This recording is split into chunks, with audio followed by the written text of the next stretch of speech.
ঝিনাইদহের মহেশপুর সীমান্ত দিয়ে ভারতে পালানোর সময় নিষিদ্ধ আওয়ামী লীগের সাবেক শিক্ষামন্ত্রী ডক্টর দীপু মনির ভাগ্নে রিয়াজউদ্দিনকে গ্রেফতার করেছে পুলিশ।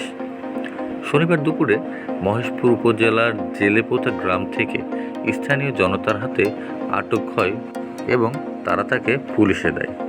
এ সময় রিয়াজউদ্দিনকে ভারতে পালাতে সহায়তা করার দায়ে সীমান্ত এলাকার চিহ্নিত দালাল ফয়েজ উদ্দিন, মিনহাজউদ্দিন ও রিয়াজকে আটক করে।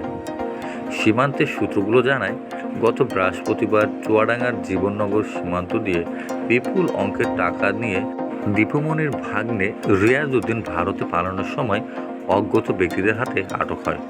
ওই অজ্ঞাত ব্যক্তিরাই রিয়াজের কাছে থাকা টাকা কেড়ে নিয়ে তাকে মহেশপুরের দালালদের কাছেই হস্তান্তর করে।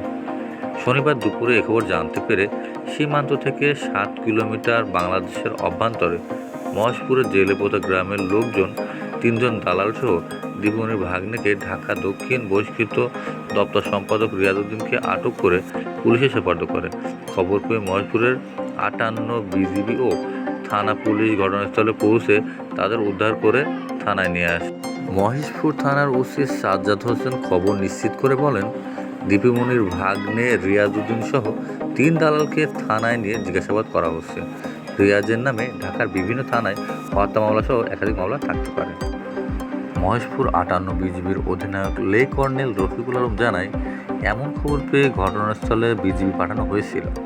স্থানীয় গ্রামবাসী জেলেপোতা গ্রাম থেকে তাদের আটক করে পুলিশে দিয়েছে বলে শুনেছি।